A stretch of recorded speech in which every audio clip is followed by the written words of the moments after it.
KETK News is your local election headquarters. Good evening, folks, and thank you very much for joining us tonight. I'm Neil Barton. Tonight, our digital special, we're going all through the propositions on the ballot this November, which are just amendments to the Texas Constitution. We're just 1 week away from Election Day, and we want to make sure everybody has the information they need, because you know what? How many times have you walked into that voting booth or whatever, and there's a slew of propositions there, and for most of them, you have no idea what they even mean.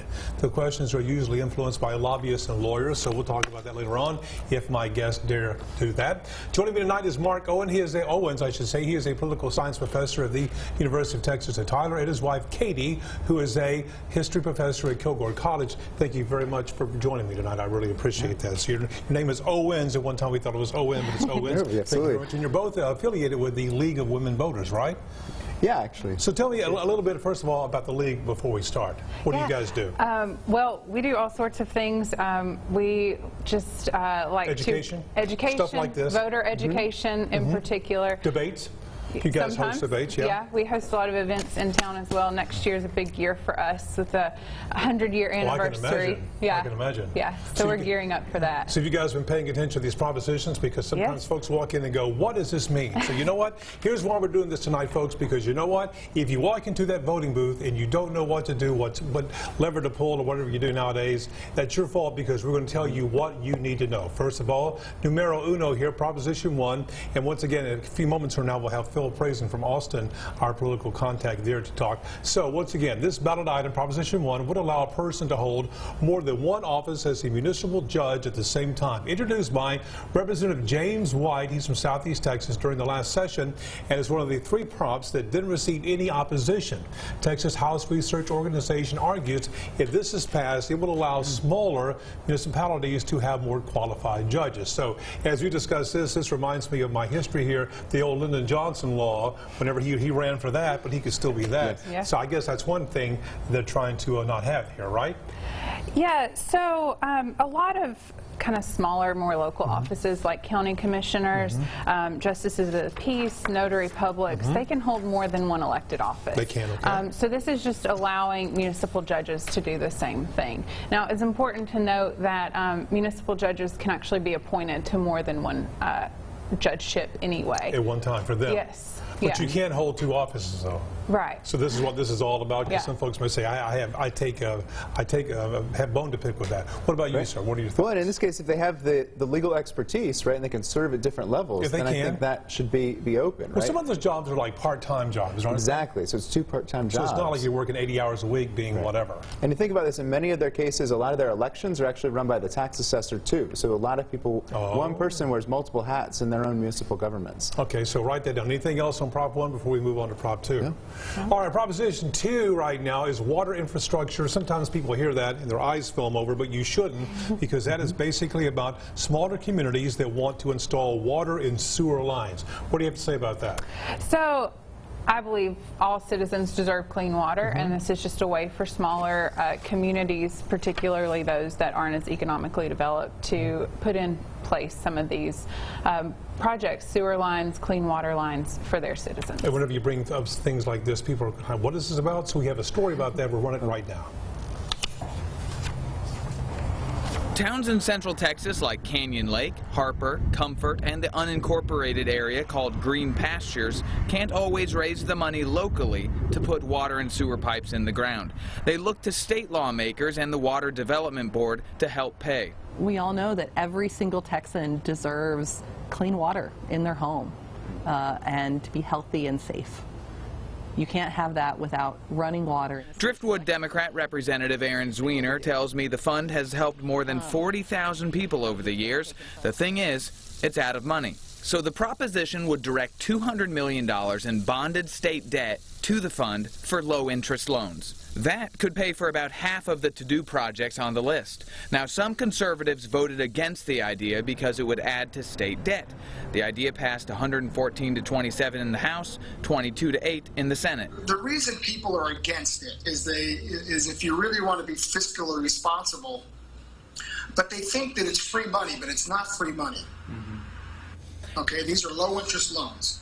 I spoke with Fredericksburg Republican Kyle Biederman through FaceTime. He tells me local areas would have to match some of the money. Both Biederman and Zwiener support the proposition, and now it's up to the voters. I just feel that it might be best for the people to have a say-so. And so give it a statewide, let the people make a decision whether they want these things in law, but also some of these that become part of our Constitution. Now this, if Proposition 2 passes, some of the places in East Texas that would qualify are Van Zandt County, Marion County, and Trinity County. Right now we'll check in with Phil Prazen, who joins us now from our Austin newsroom. So Phil, you covered this story. This was your story. What do you have to tell us about it? Well, Neil, the big thing about this, and also a lot of these constitutional amendments, is they were really non-controversial, or, the voting majority to pass them to this point, they were so overwhelming. There's a higher threshold in the state government to put something on the Constitution. So yes, an example like this, there were some votes against it in the House and fewer in the Senate. But I mean, the big important thing, like the people we talked to today, Kyle Biederman, he associates with the Tea Party end of the Republican Party. Erin Zwiener, also from Central Texas, but associates herself with the more progressive side of the Democratic Party. So really, if Proposition 2 and many of these propositions are on the ballot, they have a broad-ranging support, and that's kind of what you'll find for a lot of these. And then also, the only thing I'll say on the water infrastructure is you have to be an economically distressed area. So there are a couple areas in our neck of the woods, but most of these are going to be along the border in the Rio Grande Valley, in the El Paso area. These are communities that really can't generate enough money locally through property taxes or maybe randomly sales taxes for cities, but they can't do it themselves, so it really becomes a state responsibility to make sure that those extreme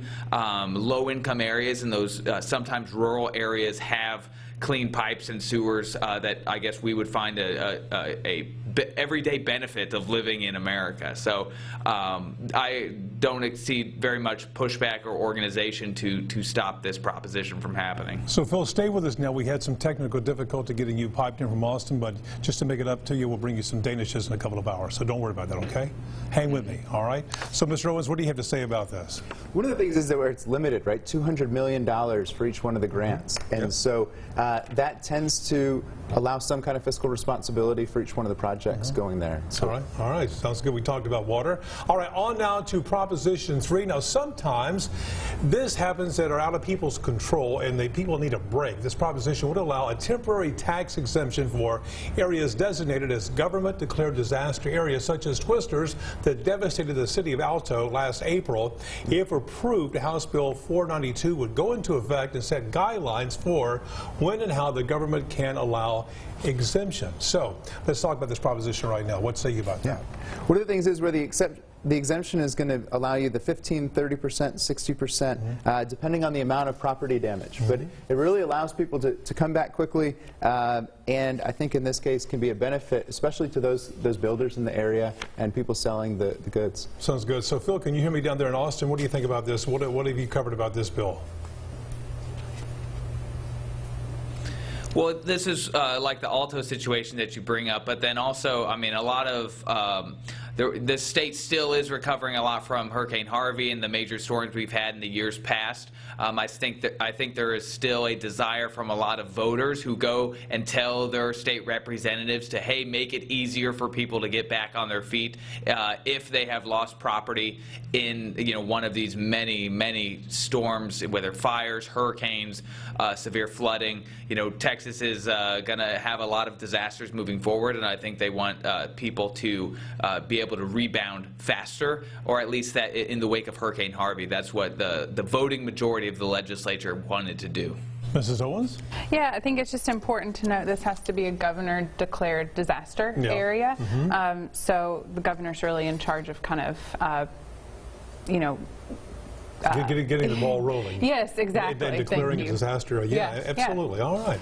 On now to Proposition 4. Taxes in Texas, that's fun to say, is always a hot button issue, but you speak to most people around here with a paycheck, and they're proud of the fact that our state does not have a state income tax. But this proposition is raising some eyebrows, highlighting the authority that lawmakers have to impose a state income tax. I have a lot to say about this. Here's KETK State Capitol reporter to explain.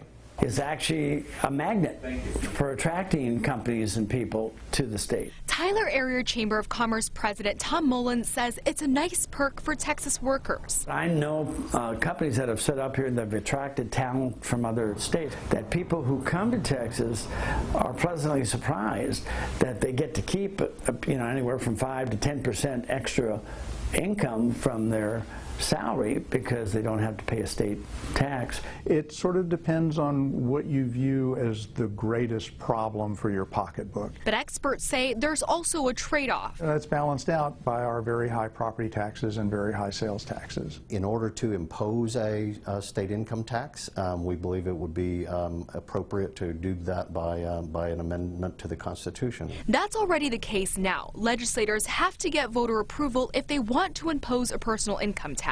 Prop 4 would make it even tougher to add that tax. It would first require a 2/3 vote in both the Texas House and Senate, and it still goes to the voters. Right now, we don't think that there's going to be an income tax imposed, a state income tax, but in the future, if it's needed, we need that opening to have the funding go to education. But Texans can still change the Constitution again if it passes. There's nothing that says they can't come back later and revisit that. Steffi Lee, KETK News. All right, we'll talk about this right now. So first of all, a little commentary on my behalf here, because once again, I've lived in Texas most all of my life. I don't understand why we keep talking about having a state income tax. Most people don't want to have one, and I can say from living from other states, you buy a house and you look at your tax table here, and you're like, well, this is nice. It's cheaper than Texas, the property taxes are, but then again, you're hit with other taxes, and it's like, holy moly. And I'm just telling you, playing Santa Claus for lawmakers, it's a fun thing to do. So Phil, why does this keep showing back up on the ballot, and how come we have to say yes to say no? Because politicians want to do things that make them look good. The voting majority of Texas does not want an income tax, so they keep on making it harder and harder, raising the threshold to do an income tax in the future, and that's very popular with Texas voters. I mean, every time we get crunched for money, there's always kind of those discussions, and mostly in the Democratic areas, but there are not even the voting majority out of all the Democrats that I can tell at this point. So we have money in the state budget at this point, but lawmakers still wanted to get the people involved and to have lawmakers sign off on something that they would agree with. It was very easy to do. One of the easiest things to do is to lower taxes or to make taxes, raising taxes harder to do. So this was an easy win for lawmakers, and it also kind of reinforces their current beliefs and gets voters involved. There really just wasn't very much opposition at all to this in the legislature. This is commentary right here, but I guarantee, I would bet my house on this, that if we went ahead and went with the state income tax, the other taxes would still go up because lawmakers can't help themselves. I'm sorry, go ahead. No, I mean 71% of Texans, according to a UT Austin Texas Tribune poll from earlier this year, 71% of respondents don't want an income tax. Do you believe that? I think that's pretty accurate for Texas. All right, Mr. Owens? Yeah, and then quite similar to that was a lot of people might not know why they're voting on this, right, in that case, but that really showed up too in the follow-up, UT Tyler poll that we had done, so 38% of the people weren't quite sure. Sure. But 47% supported this question. So when we think about that, only 15% opposed, and so this is likely to actually be more popular among the voters than it would be even among the lawmakers. What really gets people's dander up is you have to vote yes to say no. So once again, this is all influenced by lobbyists and lawyers and whatever. Why is that? Can you tell me? I'm not trying to push you out in water you don't want to go in. I mean, Phil and I have to play this game, but you don't have to. But in this case, Actually, the way the law would be written is you do have to say yes because the action has to be taken to amend that Constitution. I just wish you would say, the limitation. do you want a state income tax, yes or no? I think that's what people want. That would be the nice button to push, but at the same time, you're right. We have to make sure that this follows through with the rest of the Constitution. All right. This is one that's really... Go ahead. I didn't mean to interrupt you. Go ahead. All right. On to Proposition 5. Voters will decide if they want to dedicate the sporting goods sales tax, so this is a good one, to solely fund state parks and historical sites. But KETK State Capitol reporter Steffi Lee shows us this will make it tougher for lawmakers to tip into those funds for other purposes, as guess what? They have before. Have a look. A perfect day for nature's sights and sounds. Come here pretty much weekly. McKinney Falls State Park is where Kevin Lenning and his dog Moose come to relax. Some fresh air, getting some exercise, hopefully see some animals, some trees. Tax collected from sporting goods sales is supposed to help with staffing, expanding, and maintaining state parks for that same experience. They've faced some rough times over the last decades due to kind of unstable funding, and really been on a roller coaster at times. I know, like a lot of the parks down on the coast, they get hit pretty bad with the tropical storms and hurricanes, and a lot of the stuff there is kind of out of commission for sometimes for months or years. But State Representative John Cryer says the money hasn't always been used for its intended purpose. The legislature hasn't held up to that promise, quite frankly. They have diverted some of that funds and used it for other programs, or used those monies for general revenues just to balance the budget and things. If Texas voters approve Prop 5, the funds collected from this existing tax will automatically go to the Parks and Wildlife Department and the Texas Historical Commission.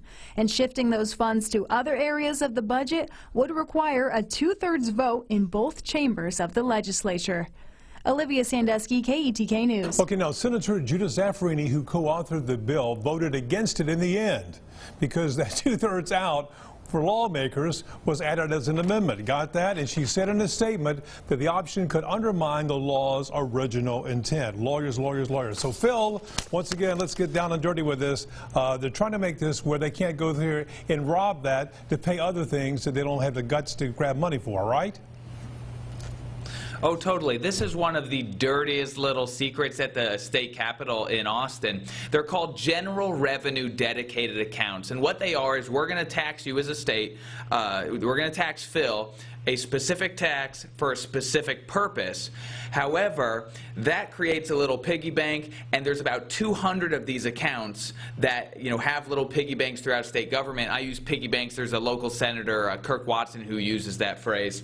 And so I actually pulled some of these numbers, and so last year there were $5.3 billion in all of these little accounts. This is from the Legislative Budget Board. And so what lawmakers do, it's not a constitutionally required requirement that you spend X on Y. So what they do is whenever they get short of money, they go to those accounts and they use it to make it look like they have more money. This is a Republican issue. This is a Democrat issue. Both sides do it. It's really a budget writer gimmick, right? So enough people got sick of them doing that with the state parks that they said, okay, we are going to constitutionally require you spend this money on this purpose. You cannot use it to balance the books when you get short of money.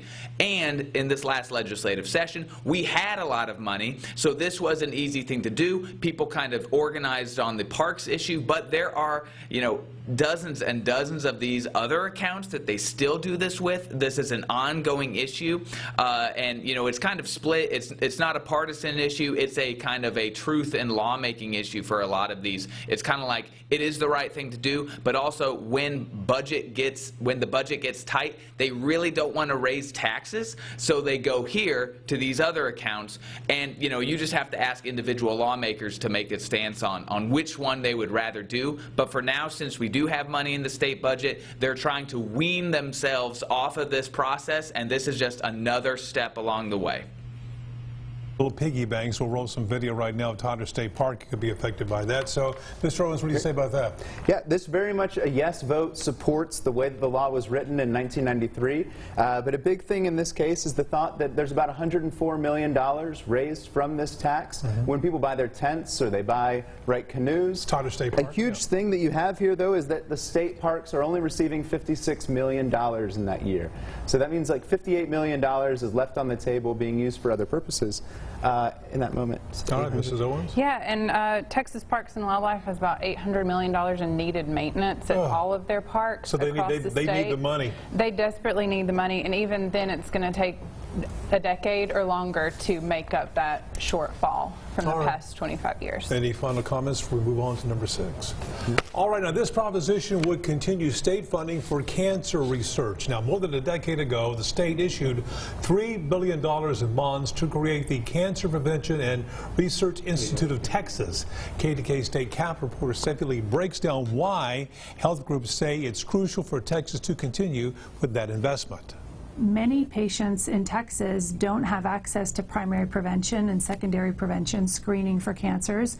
Breast, cervical, colon, lung, and prostate cancer. Oncologist Dr. Deborah Patt knows catching cancer early is significant, especially with nearly 5 million Texans lacking health insurance. A quarter of Texans that don't have insurance as adults don't have any access to that screening. It means that cancer is really deadly for them because they tend to present late stage and die as a result of their disease. A new American Cancer Society poll shows more than half of Texas voters support renewing the $3 billion in bonds to fund cancer prevention and research for the next decade. In the past, there were efforts to make the agency self-sufficient and not dependent on taxpayers, but lawmakers overwhelmingly supported continuing state support for CPRIT this year. 90% of the money that CPRIT grants out goes toward research. That's research grants, that's recruiting scholars, and then 10% of the money goes directly toward prevention and early detection services. Latest CPRIT-funded projects include ones that target health effects of vaping. So there are several grants around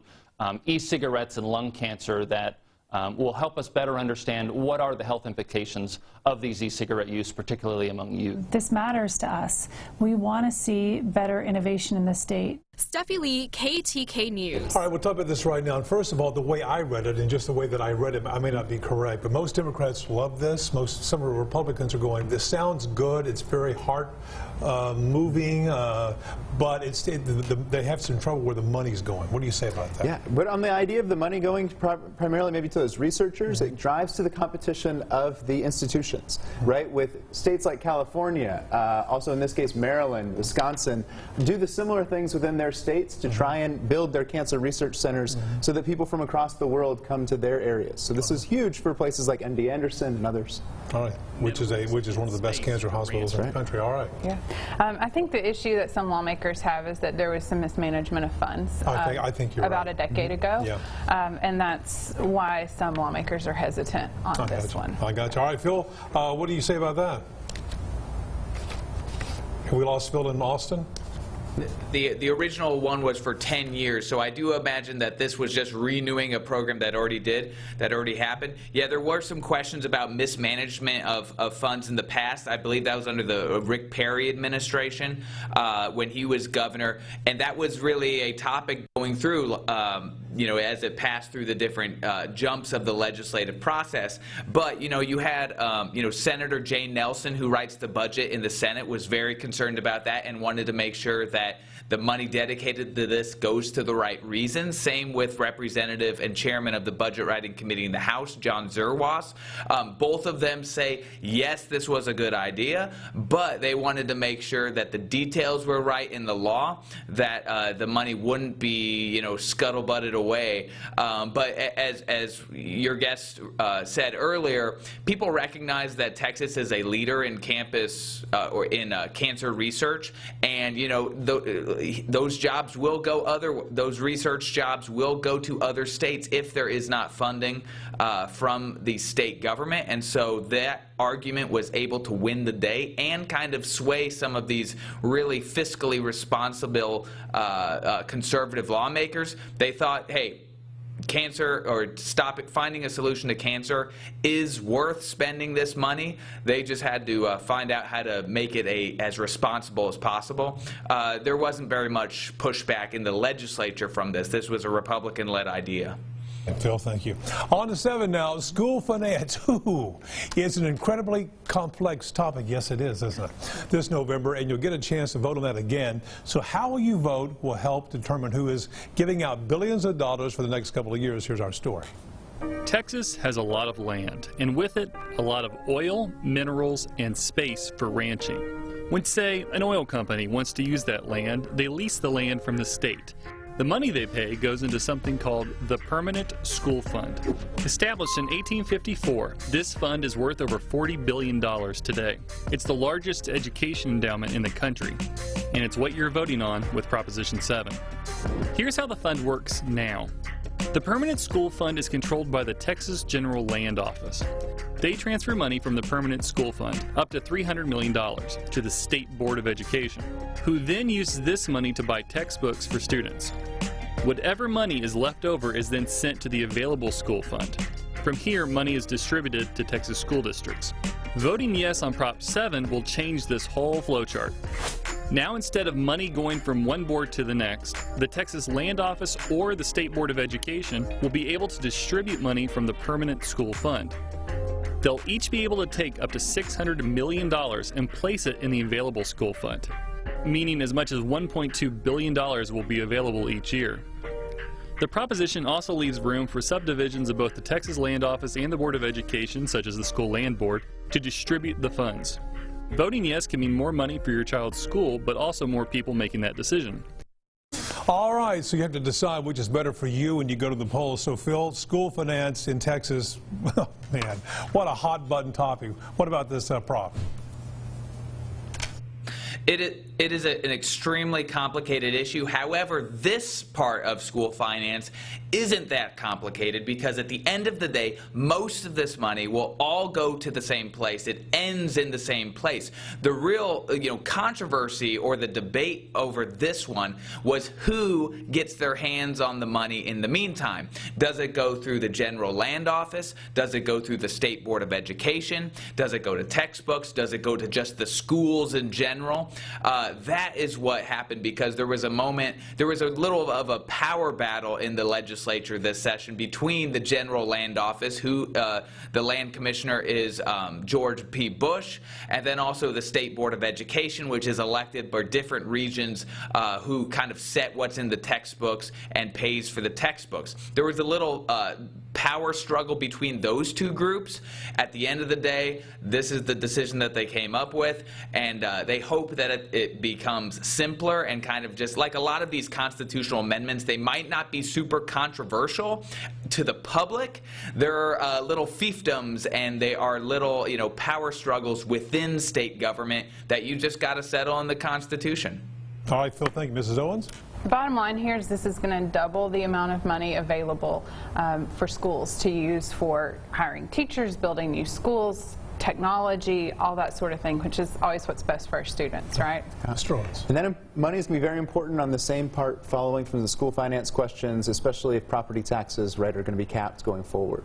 And so that gives us a sense. We see that also the endowments being used, right, to promote higher education. I think a lot of people want to see it also be used at the K through 12 level. I think some people also want to make sure the money is going to be dispersed. It will be dispersed evenly and fairly, right? Yes. And that's always been a problem here in Texas is that we have Robin Hood. Yeah, school districts that don't have as much money as other school districts. So I think this will just allow some of those lower income school districts to have a little bit more funding available. Absolutely. All right, moving on now to Proposition 8.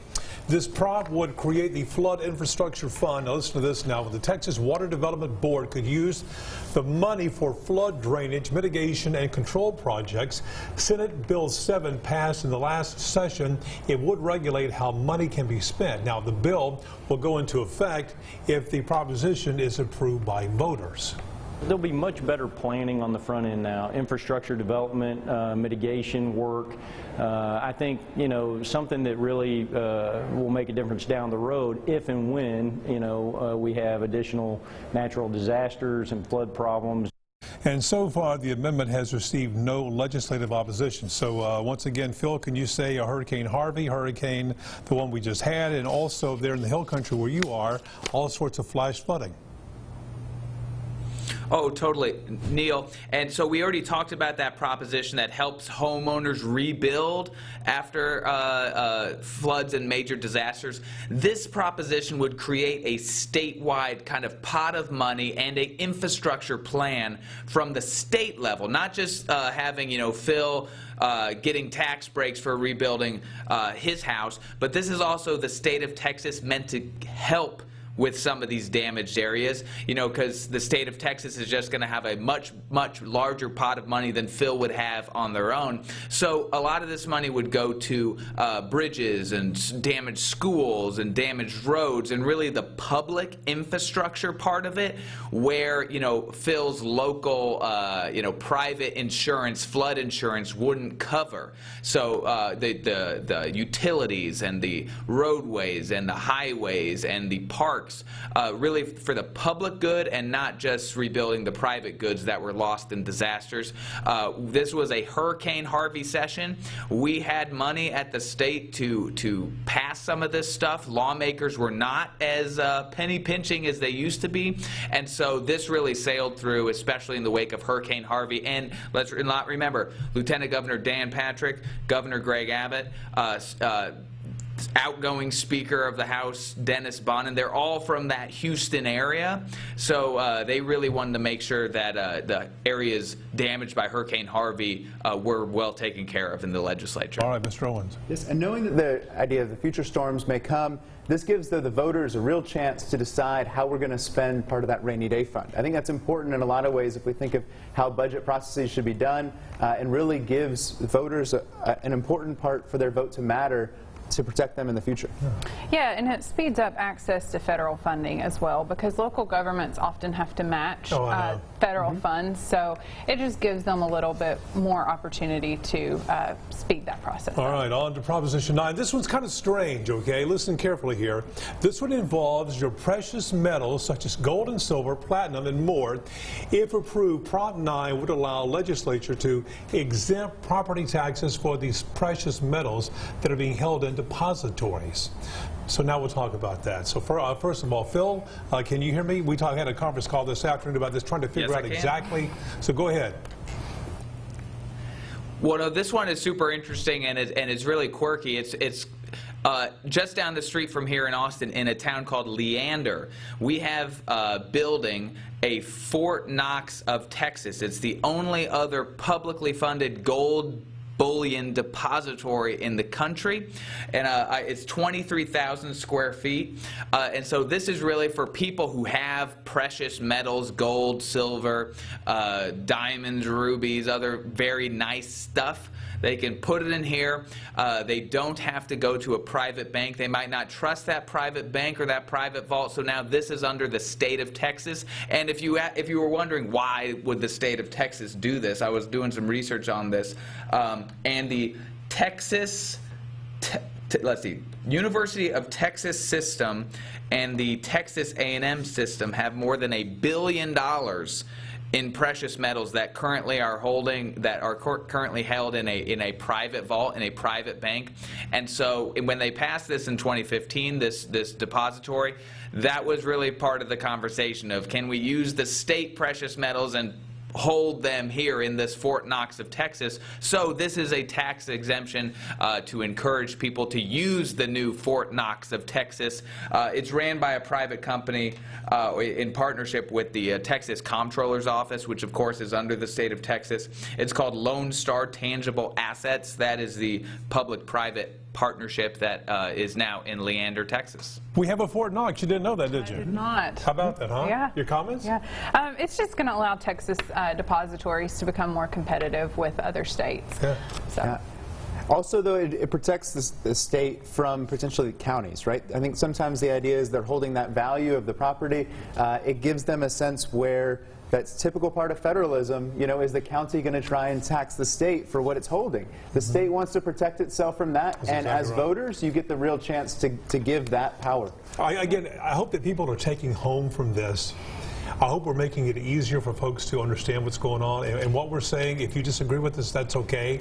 The main reason we're doing this is to open up this vein and let people know what's going on, so you just don't walk in there to that voting booth and go, well, this sounds good, I think I'm making the right choice or whatever. I mean, go home, DuckDuckGo, Google, whatever you want to do, and decide for yourself. But there's a whole lot of power here that people are surrendering if they are not informed on this, right? Yeah. All right, here we go. Number 10, voters could make it easier for retiring canine officers to spend the rest of their lives with handlers. Now, if Texas Prop 10 is approved, agencies could transfer a dog or horse or any other law enforcement animal to that animal's handler or another qualified person. Now, that's if it's in the animal's best interest. Currently, state code treats these animals as surplus property. So many entities sell the animals to the handler for a low amount of money. The trader says Prop 10 would simplify the process determining where the animals would end up. What do you think, sir? You know, I think this could be good, right, for the owner or person who's worked for the canine. I know in particular this sounds like it works a lot like the military does, where I have some friends who have served in the military and also then bring that dog who was there. Yeah, Mrs. Owens. Yeah, I love this amendment. I love dogs. I love this amendment. Yeah, it just allows the dogs to stay with their handlers, the people that they know and trust. Well, yeah. So. I have so many friends of mine who are police officers, and I'm telling you, these dogs become their children. Yes. They risk their lives with these dogs. Phil, what say you down there in Austin? Well, this is just another example of how super specific our Constitution is. You know, when our founders created our Texas Constitution, they really didn't want a lot of bureaucrats, a lot of government officials making decisions. So they really wrote everything down. And by this amendment process and by this ratification process that we're going to go through this November, we govern by Constitution in this state. And this is just a really clear example of like how specific our Constitution is on so many different issues, and you know, these animals will now be one of them. Okay, Phil, it's time to say goodbye here, but before we go, just anything that you want to say before we say goodnight here to the folks here in East Texas. You've been covering these issues. That's your beat at our Austin station, so what do you say?